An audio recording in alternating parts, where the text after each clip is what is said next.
बता इन्हें कैसे मिटा दूं। पता है कि ना रज़ामंद हो, मुझे तुम अभी भी पसंद हो, मुझे तुम अभी भी पसंद हो, मुझे तुम अभी भी पसंद हो, मुझे तुम अभी भी पसंद हो।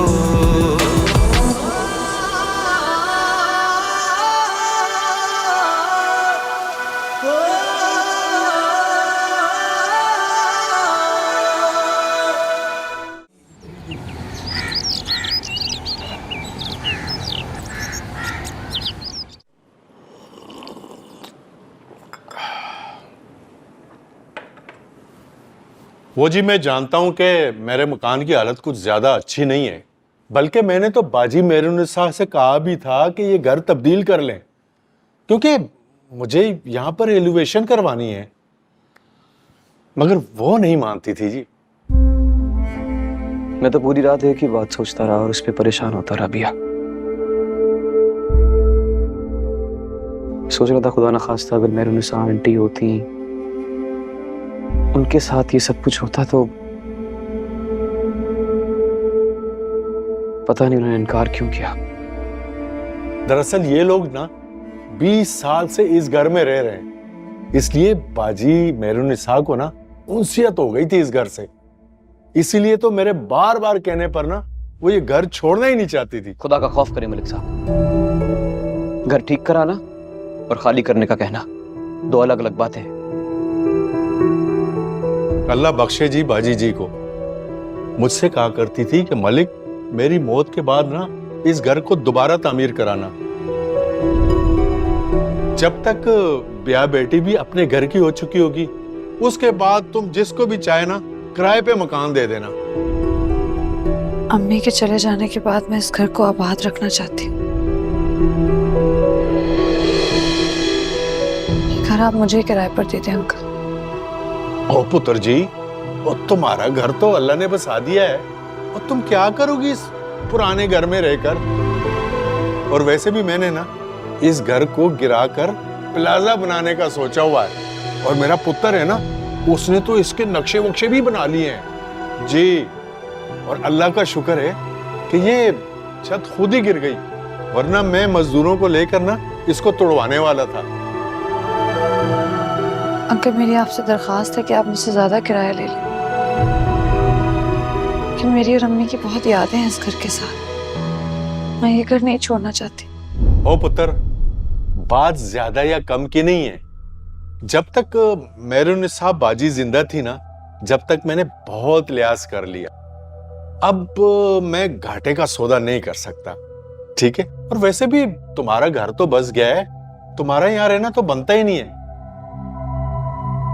क्यों दामाद जी? अंकल ये मेरे बिया,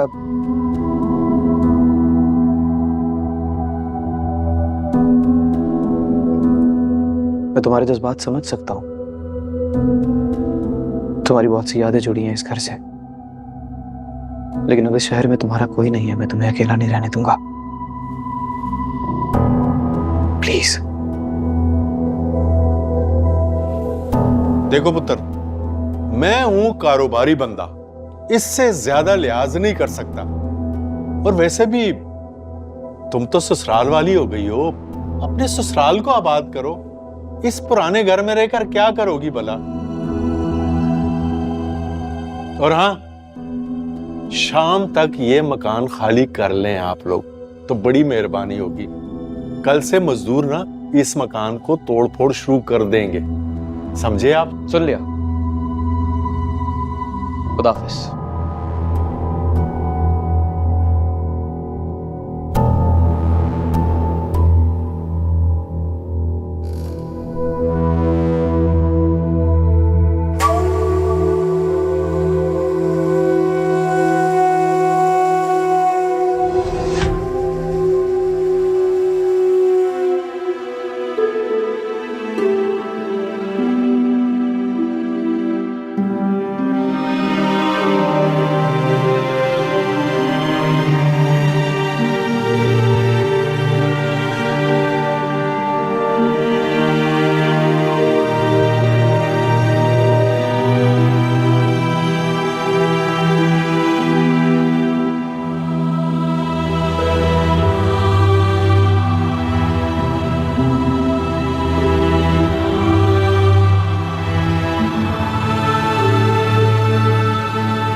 तो फिर क्या सोचा तुमने बिया?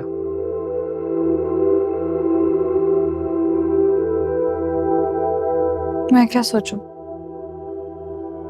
आपने फैसला कर तो लिया है। इसीलिए मकान मालिक को सुबह ही बुलवा लिया था। जज्बाती होकर सोच रही हो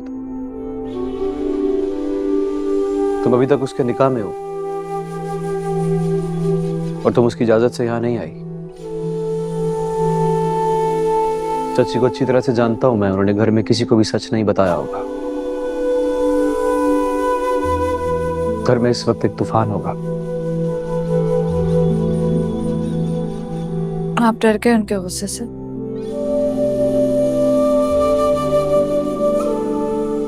फिक्र ना करें, मैं आप पर कोई हर्फ नहीं आने दूंगी।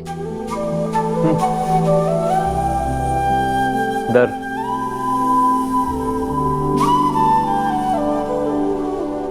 डरा नहीं हूं मैं, तुम गलत समझ रही हो। मैं बस चाहता हूं कि तुम ये सब खत्म करो भी तो इस तरह से खत्म ना करो। तुम्हें घर जाना चाहिए। मैं सारे रिश्ते खत्म करके आई। वापस जाने का मतलब समझते हैं आप? भैया ये जो ताल्लुक होता है ना, इसकी कीमतें होती हैं। शुरू करने की कीमत, खत्म करने की अलग कीमत। कीमत तो अदा करनी पड़ेगी, जाना तो पड़ेगा तुम्हें। और ये सब कुछ मैं अपने लिए नहीं, तुम्हारे अपने लिए भी कह रहा हूं तुमसे। मैं नहीं चाहता कि तुम पे कोई इल्जाम आए, तुम्हारे माथे पे कोई धब्बा लगे, तुम्हारी इज्जत पे कोई बात बने। ये वली से बर्दाश्त नहीं होगा।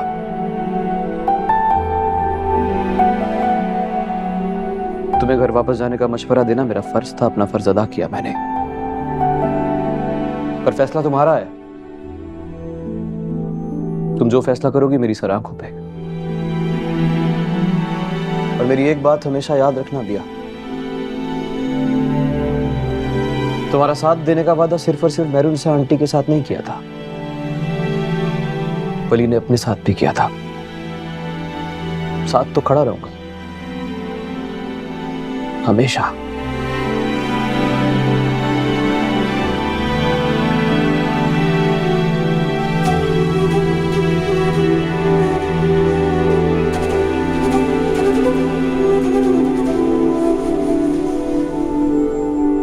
मेरी बर्दाश्त से सब कुछ बाहर हो गया बाबा जान। दिल चाह रहा है या तो खुद को खत्म कर दूं या उन दोनों को मार दूं। फजूल बातें मत सोचो दानिया। उन्हें उनके किए की सजा जरूर मिलेगी। वो जहां कहीं भी है उनका पता चल जाएगा। Just cool down. Cool down? कैसे कूल डाउन हो जाऊं बाबा जान? वो दोनों यहां से भागे हुए। आपको क्या लगता है मैं इतना बेगैरत हूं कि चुपचाप सब कुछ सह लूंगा? दानियाल बिल्कुल ठीक कह रहा है। वो दोनों हमारी आंखों के सामने धूल झोंकते रहे। मेरा बेटा इतना बेगैरत नहीं है कि सब कुछ बर्दाश्त करेगा। अरे भाई, तो किसने कहा है बर्दाश्त करने को? तो फिर आप कुछ करते क्यों नहीं अकबर?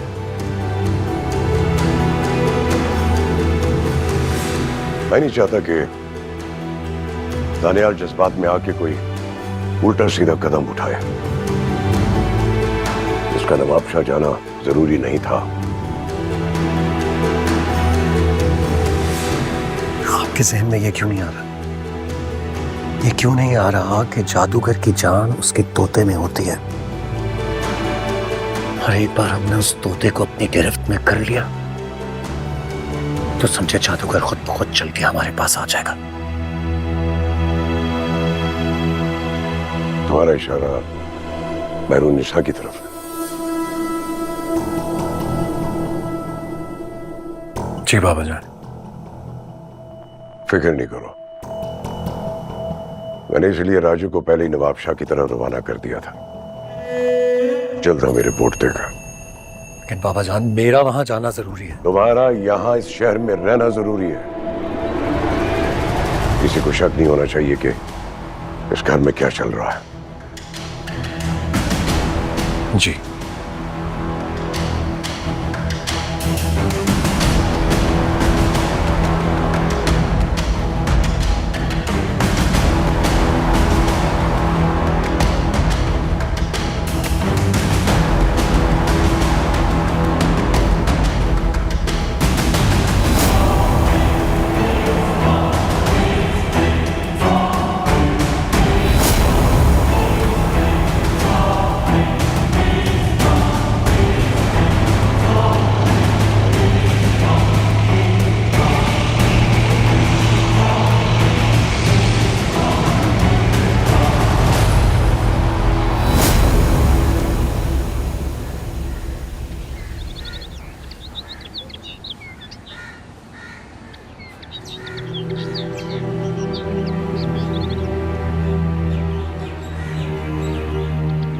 चाचा ये चाबी।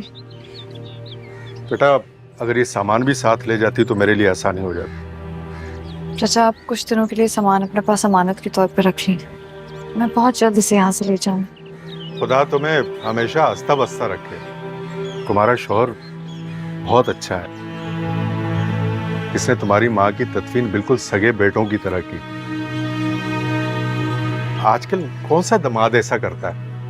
चाचा ये मेरे शौहर नहीं है, वो तो जी इनके शौहर किसी जरूरी काम से मुल्क से बाहर गए। काफी देर हो गई है, मेरा ख्याल है हमें अब निकलना चाहिए भैया। ठीक है पुत्र, तुम्हारा सामान जो है ना मेरे पास अमानत है।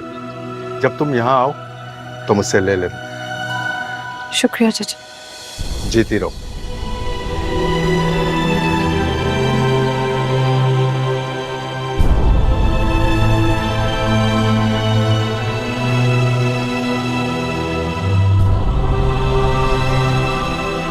तुम उदास हो ना?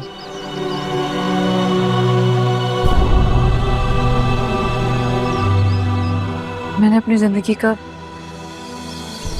सबसे यादगार और खूबसूरत वक्त इसी घर में गुजारा। मैंने सोचा नहीं था कि अम्मी के चले जाने के बाद ये घर और इसकी यादें में मुझसे छूट जाएंगी। इसी का नाम जिंदगी है भैया। हमें जिंदगी को उसकी तब्दीलियों के साथ कबूल कर लेना चाहिए। यही हमारे हक में बेहतर है।